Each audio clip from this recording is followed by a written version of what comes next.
일자리 논란이 굉장히 많잖아요. 뭐 제일 유명한 거 김성태 딸 KT 청탁일이라든지 강원랜드라든지 근데 그런 일들이 되게 많았었는데 유독 이번에 인국공 사태에 대해서 굉장히 분노하잖아요, 대중들이.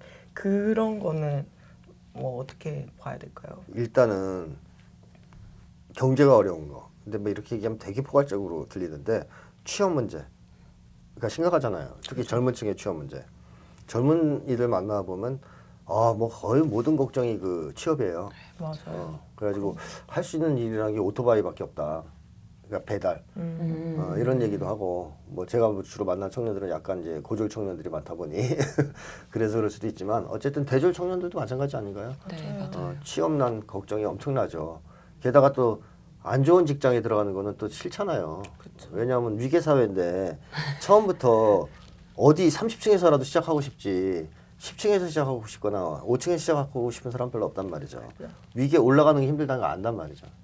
그래서 청년들 같은 경우에는 아주 낮은 일자리로 또 갈 수가 없고 또 존중받을 수 없으니까 걸로 가면 또 생존도 불안하고 그런 데 가면 그러다 보니까 일자리 좋은 일자리를 찾는 것도 있고 또 낮은 일자리건 안 좋은 일자리건 일단 필요하지만 그것조차도 요새 부족하죠. 그렇죠. 네. 그러니까 이게 결국 사람들한테 어떤 불안을 주겠어요. 일단 존중 불안은 둘째치고 젊은이들이 당면하고 있는 최대의 문제는 생존 불안이에요. 그래가지고 젊은이들 대상으로 여론조사하면 제일 먼저 나오는 게 뭐냐 생계 지원해달라는 거예요. 제일 높은 응답이 나온 게. 또 기본소득에 대한 지지도가 제일 높은 집단이 어딘 줄 아시죠? 20대? 20대예요. 그만큼 생존 불안이 크다는 얘기거든요. 젊은 세대가. 이렇게 생존 불안이 심각한 젊은이들한테 일자리는 그야말로 뭐랄까요? 뭐 좀 목숨을 걸고 영혼을 바쳐서라도 구해야 되는 거잖아요. 그걸 누가 그냥 먹었다? 이거는 정말 이제 청년들 입장에서는 발끈하게 되는 그런 상황인 거죠. 그러니까 이제 개도 밥 먹을 때 안 건드린다 그러는데 밥그릇 건드린 것처럼 느껴지는 거예요. 밥그릇 뺏어가는 것처럼. 그러니까 이제 민감해요. 여성 혐오도 사실 여기와 관련이 있거든요. 남성들이 또 여성 혐오하는 것도 밥그릇 뺏는다고 생각하는 게 있어서. 그래서 청년 실업이나 이런 생존 불안 수준이 높아지면 높아질수록 자기중심적으로 자기 밥그릇을 사수하려고 과민 반응하는 현상은 증가할 것이다 라고 봐야 되죠. 그래서 청년 실업 문제는 이제 이게 제가 볼 때는 자본주의 경제 시스템, 시장 경제 원리 따위에 맡겨놔야 될 문제가 아닙니다. 이건 국가가 해결해 줘야 돼요. 그러니까 전체 국민들한테 일자리를 다 제공하든가 그 할 능력이 없으면 기본소득을 주든가 해서 생존 불안 수준을 낮춰주지 않으면 젊은이들의 이 분노 그리고 이 불안으로 인한 과민 반응은 사라지지 않을 거라고 봅니다. 그럼 그거인 거죠. 자기보다 밑에 있는 위계에 있는 사람들이 자기 올라오는 밥그릇을 거. 뺏는다 네. 생각하고 뭐 김성태 딸이나 이런 사람들은 그냥 윗사람들이라서 분노하지 않는 거예요. 윗사람들에 대해서는 덜 분노하는 거죠. 이재용이 뭐 예를 들어서 돈을 뭐 수십조를 주물러서 먹었다 해도 그거는 분노해봤자 소용없잖아요. 어떻게 할 수가 없잖아요. 그거 뺏어서 자기가 가질 수 있는 것도 아니고 또 사회를 바꿀 수 있는 것도 아니고. 근데 아랫사람 치고 올라가는 거는 약한 사람들이니까 막을 수 있는 거 아니에요. 너무 폐쇄적이고 무력. 그다음에 이제 또 한 가지 말씀드리고 싶은 거는 예전에는 뭐 예를 들어 자본가와 노동자 간의 대립 구도였단 말이에요. 초창기 자본주의 때는 노동자들끼리 사이가 좋았잖아요. 근데 다층적으로 위기가 쪼개지면 어떨 것 같아요? 위기 안에 사람들 사이 관계가 좋을까요? 안 좋을까요? 안 좋아요. 안 좋을 것 같죠. 일단 층층이 쪼개진 것도 그렇지만 이 다층적 위기의 사회에서는 예를 들어 30층 사는 사람의 목표는 뭐죠? 50층 올라가기. 한 10층이나 이런 정도 올라가는 게 되겠지 않겠어요? 뭐 30층 사는 사람이 꼭대기층 올라가겠다는 생각 안 해요. 망상이니까. 내 이재용처럼 되겠다. 이런 생각하는 노동자는 없어요. 근데 한 5층, 10층은 올라갈 수 있다고 보는 거예요. 자기가 죽어라고 노력하면. 그러니까 2층, 여기 100층짜리 위계사에 사는 사람들의 기본 목표는 자기 위기를 벗어나는 겁니다. 자, 그렇다는 얘기는 내가 현재 위기에 있다는 것을 좋아할까요? 싫어할까요? 싫어합니다. 자기 위계를 싫어해요. 옛날에는 노동자다. 그러면 어차피 못 올라가요. 자본가로 잘. 그럼 노동자라는 걸 좋아해요? 싫어해요? 아주 좋아하진 않겠지만 그렇다고 받아들이시는. 부끄러워하진 않거든요. 그냥 잘 받아들이고 때로는 자긍심도 있어요. 내 몸으로 써서 정직하게 먹고 산다. 그런 게 있었어요. 노동자들 사이에. 그러니까 서로에 대해서 존중해 주는 게 생기는 거죠. 자기를 당당하게 느끼니까. 근데 오늘날 한국 사회에서는 어떤 층에 속해도 그 사람은 자기 층에 속한 걸 좋아하지 않아요. 소속되고 싶어 하지 않아 사실. 그러니 자기 층에 있는 사람들과 가족을 좋게 대할까요? 안 좋게 대할까요? 안 좋게 대하죠. 그래서 이 동일한 사람들 사이에서도 사이가 안 좋아요. 같은 학교, 같은 과 친구들끼리도 사이가 안 좋은 이유가 거기에 있죠. 경쟁 대상인 거예요. 얘네랑 싸워서 내가 이겨서 올라가는 거죠. 나는 올라가고 싶은 거죠. 자, 이렇게 되면 그 아랫사람이 올라온 것도 맞고 옆 사람이 올라가는 것도 막아야 되는 거잖아요. 내가 올라가야 되니까.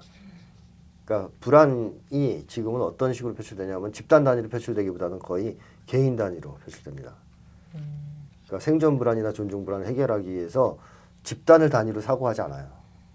노동자나 뭐 이런 집단을 중심으로 사고하는 게 아니라 나를 중심으로 사고해. 그러다가 일시적으로 이제 연합하는 거죠. 그런 사람들이 인터넷이나 이런 걸 통해서 그런 사회다 보니까 관계가 예전보다 훨씬 더 안 좋아요. 옛날에 비해서. 옛날에는 자본가 노동자 사이에서 자본가에게 멸시는 당할지 몰라도 노동자끼리는 서로 위해 주는 게 있었단 말이에요. 존중하고. 이제는 그것도 찾아보기 힘들다는 거죠.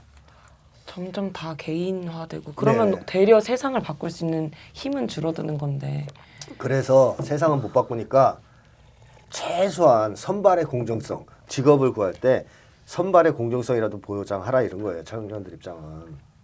청년들이 공무원 시험을 좋아하는 이유는 그게 철밥통이라서 그런 게 아니거든요. 그것도 이유가 되지만 더 큰 이유가 공정하다고 믿는 거예요. 공무원 시험은 보면 성적순으로 자른다라고 생각하는 거죠. 그리고 그거는 최소한 공정하다고 느끼는 거예요. 그래서 공정한 절차, 시스템 이런 것 쪽에 이제 지원을 하는 거고 저번에도 제가 드라마 보니까 뭐 그런 청년이 계속 가는데 취업에 실패해요. 면접을 잘 못하긴 하더라 그 친구가 근데 나중에 결정한 게 공무원이에요. 공무원은 공정하다 이거예요. 그 드라마에서 그렇게 얘기해요. 이거는 그래도 공정하게 뽑지 않냐. 면접관이 주관대로 뽑는 거 아니지 않냐.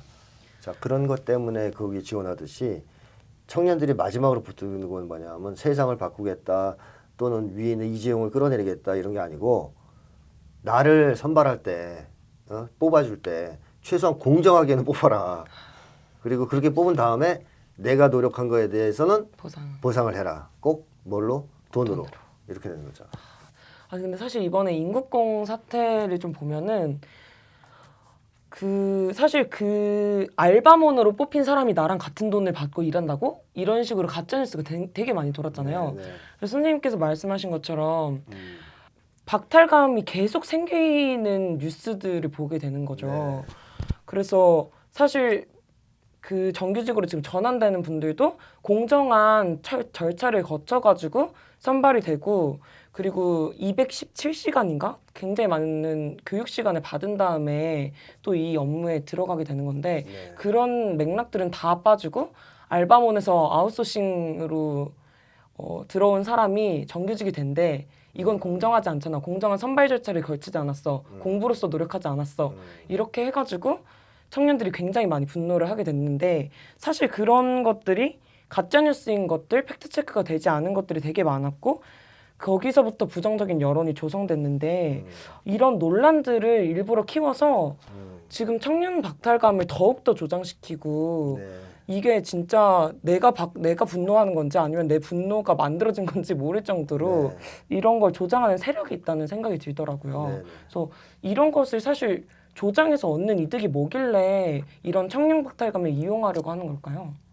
의뢰 전쟁을 바라는 사람은 갑이죠. 그 옛날부터 제국주의자들이 뭐 기본적으로 분할해서 통치한다 했죠.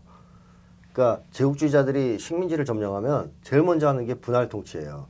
그러니까 특정한 집단을 잘해주는 거죠. 그러면서 이제 두 개를 갈라놓는 거예요. 그러면 서로 싸우게 되잖아요. 그러면 그 나라 지배하기가 쉽죠. 그렇죠. 만약에 다 같이 박해하잖아요. 그러면 다 같이 덤벼들거든. 힘을 합쳐서.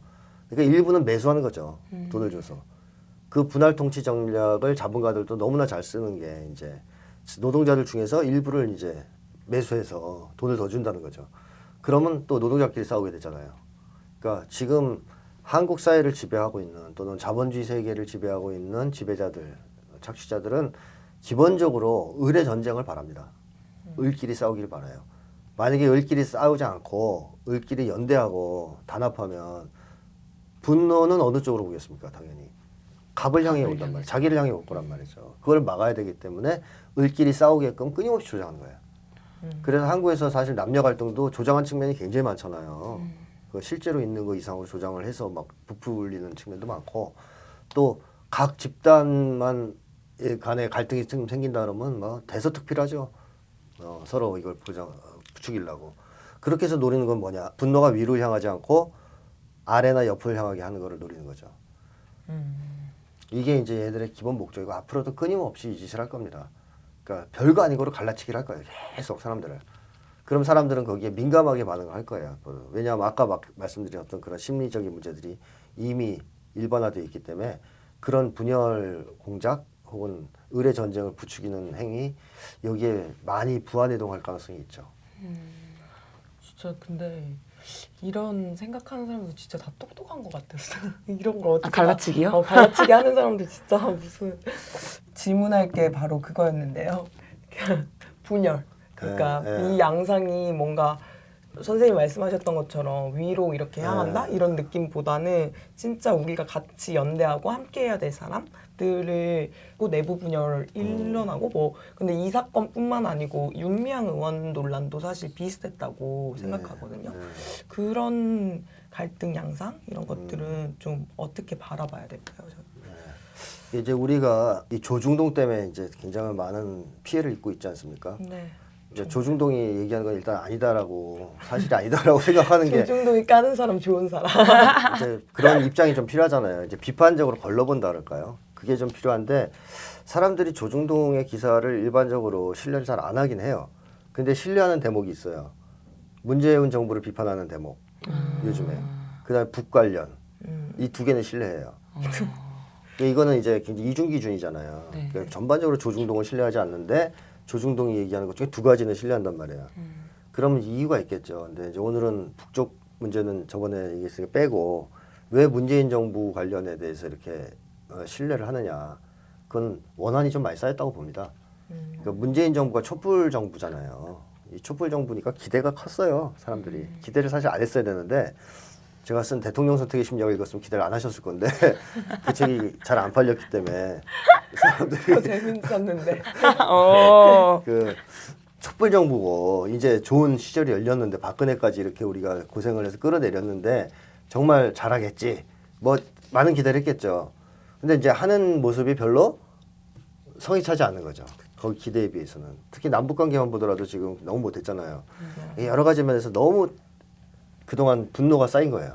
오랜 세월. 기대도 크다 보면 분노도 크고 실망도 큰 거죠. 그래서 문재인 정부에 대한 감정이 사실 돌이킬 수 없을 정도로 많이 악화된 것 같습니다. 제가 볼 때. 이 진보 세력 내부에서도. 그러니까 이 사람들은 그 강렬한 분노와 적개심 감정이 있다 보니 조중동이 얘기하는 것 중에서 문재인 정부 까는 거는 일단은 그냥 믿는 거죠. 일단은. 원래는 안 믿어야 되는데 그것도. 일단은 쟤네들이 하는 말은 거짓말이겠지. 일단 거르고 봐야 되는데. 거부해야 되는데 그랬어? 나쁜 놈들 막 이렇게 되는 거예요. 그래서 이거는 제가 볼 때는 이 감정을 풀려면 상당히 시간이 좀 걸릴 것 같은데 이 내부에서 전략적 판단도 하고 그랬는데 그거를 하기 힘들 정도로 할 수 없게 만들 정도로 감정 악화가 좀 있는 것 같아요.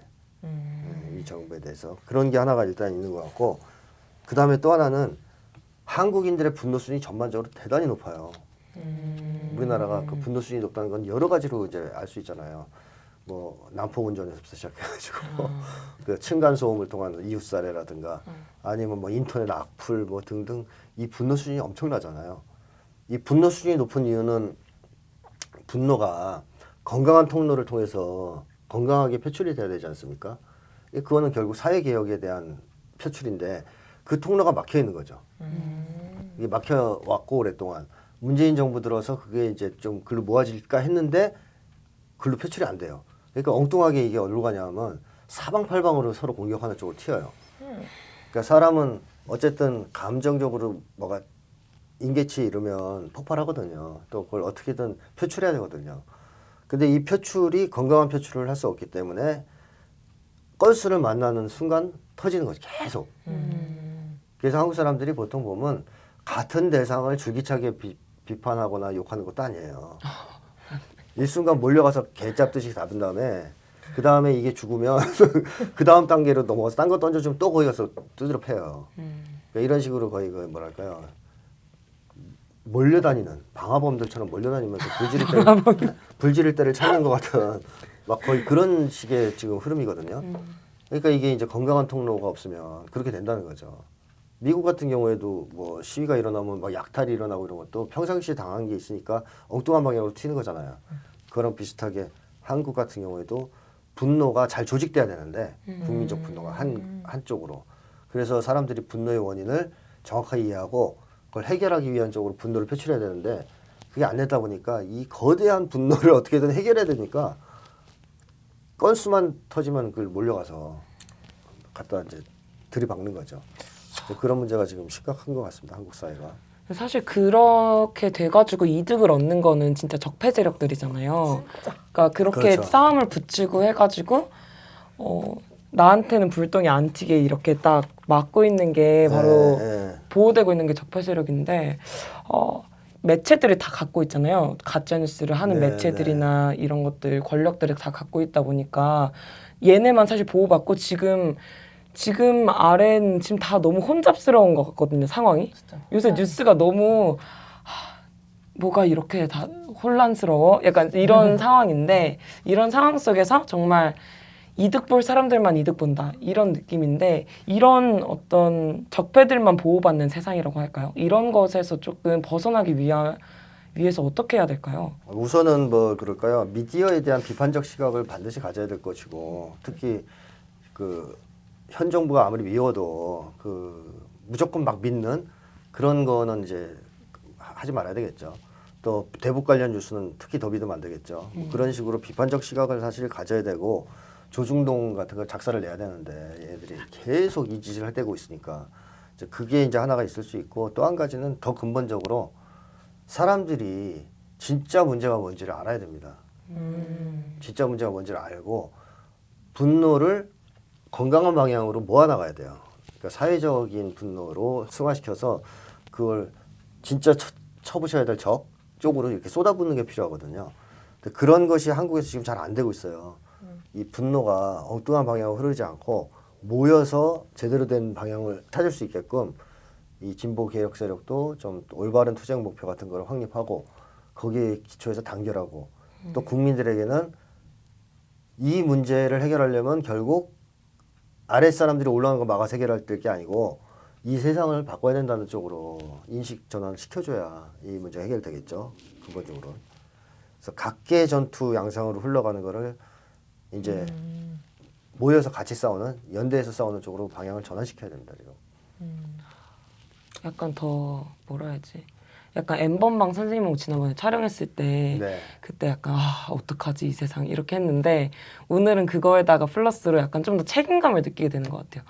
지금 약간 상황이 또 주변 또래들이 막 그렇게 박탈감이 너무 심하다 보니까 저거를 더 잘 말해줘야 되고 이 친구들이 선생님이 말씀하신 것처럼 분노를 세상을 바꾸는 쪽으로 가져갈 수 있게 옆에서 많은 좋은 얘기들을 해주고 영향을 주면 좋겠는데 네. 이거를 저희가 더 열심히 해서 좀 능력을 능력주의? 능력주의? 좀 힘을 키워야겠다는 생각이 많이 드네요. 네. 일단 젊은 세대의 심리를 이해를 해야 돼요. 그거를 네. 이해하고선 대화를 해야지 설득을 해야지 모른 채 얘기하면은 화내죠. 반발하죠. 그래서 걔들은 또 그렇게 된 이유가 있는데 잘 이해할 수 있을 것 같아요. 약간 이해 안 되고 저 화만 났었거든요. 저도 저희 동아리에서 이 얘기 했는데 맨 처음에 약간 화로 시작한 것 같았을 때 되게 미안한 마음이 찝찝한 감정이 약간 있었거든요. 너무 잘 얘기해서 이 문제도 되게 잘 풀리면 좋겠고 그리고 더 이 인국공 문제뿐만 아니고 더 다양한 문제들, 근본적인 문제들이 다 많이 잘 풀어나가는 뭔가 시발점이 되면 좋겠네요. 이 인국공 사태가. 그러면 네. 이거에 근본적으로 어떻게 해결할 수 있을까요? 이 자, 문제를. 네, 저는 간단하게 말씀드릴 건데 지금 차별에 찬성하잖아요, 사람들이. 네. 그것도 경제적 차별에 찬성하고 있잖아요. 그러면 내가 노력이나 능력을 더했다라는 말상이 옳으냐 그르냐를 따지기 전에 설사 그렇다 쳐요. 그래서 더 많은 사회적 보상을 받아야 된다까지도 저는 오케이 한다 그랬죠. 거기까지도 인정할 수 있다. 근데 그게 꼭 돈일 필요가 있냐라고 얘기했어요. 이걸 일단 바꿔야 되거든요. 그러니까 꼭 돈으로 받아야 되겠다. 그것도 남들하고 차이가 많이 나는 많은 돈을 받아야 되겠다. 이걸 바꿔줘야 되는데 그게 그냥 바꿔지지 않거든요. 어떻게 바꿔지냐면 최소한 생존 불안을 없애줘야 바뀐다고 봅니다. 존중 불안은 둘째 쳐도 생존 불안이라도 없애주면 이 문제가 해결된다고 봐요. 그러니까 뭐 경제적 격차를 줄이는 문제는 이제 존중 불안과 관련된 문제이기도 하지만 일단은 생존 불안 자체를 해결해주는 쪽으로 정부가 정책을 취한다면 제가 계속 얘기하지만 뭐 기본소득제 같은 거든 뭐든 좋은데 하여튼 방안을 뭘 쓰든 간에 생존을 내가 개인적으로 취직을 못하면 죽는다가 아니고 생존을 국가가 책임져 준다 하는 쪽으로 가게 되면 사람들이 이제 생존 불안에서 조금씩 벗어날 거 아니에요. 그럼 돈에 대한 욕망과 집착도 그만큼 줄어들겠죠. 그러면 보상을 반드시 돈으로 받아야 된다는 심리도 약화되겠죠. 이럴 때 격차를 줄이자 그래야 먹혀요. 그러니까 생존 불안이 거의 사라진 조건에서 격차를 줄입시다. 이게 우리 관계를 악화시키고 우리를 파괴하고 차별을 사회적 차별, 온갖 사회학을 낳는 근원입니다. 생존 불안이 없으니까 일단 그래 뭐 일단 나 죽는 것도 아닌데 한번 해보자 이게 되거든요. 근데 지금은 생존 불안 있는 조건에서 격차 줄이자 그러면 안 돼요. 안 먹혀요. 정규직, 비정규직, 동일노동, 동일임금하자. 또는 뭐 비정규직을 생존 불안이 심하니까 비정규직은 정규직화 시키자. 안 먹히잖아요. 난리 나잖아요 지금. 그러니까 안전망을 딱 갖춰놓고 사회 안전망을 생존에 대해서는 최소한 걱정하지 않을 정도의 사회를 만들어 놔야 사람들이 그 다음에 더 나은 세상을 만들자는 데 대해서 동의하고 연대하고 협력할 수 있다는 겁니다. 이 생존 불안이 너무 심하면 사람은 자기 밖을 보지 못합니다. 너무 내가 당장 죽게 생겼는데 남이 눈에 들어와요. 예를 들면 내가 지금 너무 아프다 배가. 그러면 옆 사람 하는 얘기 안 들어오잖아요. 그렇죠. 내가 너무 아픈데. 그럼 똑같아요. 생존 불안이 너무 극심하면 주위 세계를 못 봐요. 사람들이. 오로지 자기의 밥그릇과 자기의 생존만을 생각하게 돼 있어요. 그러니까 생존 불안을 해결해 줘야 이제 마음이 조금 편해지면서 옆 사람 보면 너도 아프구나. 너랑 나랑 사실 싸울 이유가 없었네. 그럼 우리 어떻게 하면 더 좋은 세상을 만들 수 있을까? 이렇게 하면서 연대하고 대화하고 협력하고 할 수 있는 시발점이 열리는 거죠. 그래서 저는 이 출발점을 항상 그걸로 봅니다. 생존 불안 해결. 제가 기본소득제를 주장하는 이유도 그 유일한 해법이라고 보기 때문에 그래요. 자본주의 사회에서. 사회주의 사회라면 배급제 해야죠. 그럼 되죠. 다 해결되죠. 근데 우리가 사회주의가 아니니까 그건 힘들고 기본소득이라도 정말 보장이 된다면 사람들이 생존 불안이 없을 거 아니에요. 일단 기본적인. 그러면 발상이 바뀌기 시작한다는 거죠. 이제 그러면 남의 고통도 눈에 보이고 아 그래? 그럼 밑에 있는 사람 너무 힘드네. 그러면 조금 올려줘. 격차 줄여. 어떤 세상이 더 좋은 세상일까? 이런 게 귀에 들어와요. 지금 안 들어옵니다. 그래서 근본적인 개혁은 결국 사회를 근본적으로 다 개조하는 건데 그 출발점을 저는 이제 생존 불안 해결로 봐야 된다. 그래서 국가가 이번 코로나19 사태를 겪으면서 완전히 발상의 전환을 좀 해야 된다고 봅니다. 국민 생존을 불안을 해소시켜주는 게 이런 온갖 사회학과 이 사회적 고통, 병리 현상 이걸 해결하는 시발점이 된다는 걸 인식하고 그쪽으로 방향 전환을 과감히 해야 된다는 거죠. 저번에 김종인까지 막 할 듯 얘기하더니 기본소득 맞아요. 요새 또 딴소리 자꾸 하고 김종인 할아버지가 김종인 할아버지. 이제 나이가 드셔서 그런가 하려면 확실히 해야죠. 근데 진짜 그렇게 기본소득 되고 해가지고 세상 사람들이 자기 하고 싶은 거 했으면 좋겠어요. 그렇습니다. 맞아요. 그러면 억울하지도 않잖아요. 네. 그러면 내가 그걸 했을 때 돈으로 꼭 보상받으려고 하는 것도 줄어들어요. 그러니까 이런 것을 전반적으로 다 줄이려면 생존이 보장돼야 사람들이 삶의 질이 확 올라간다는 거죠. 그때부터. 그리고 연대가 시작되는 거고. 그래서 그게 출발점이에요. 어떻게 보든. 네, 오늘 이렇게 김태형 선생님 모시고 인천국제공항 논란 한번 쭉 살펴봤는데 꼭 젊은 친구들 또 많이 보면 좋겠다 이런 생각이 드네요.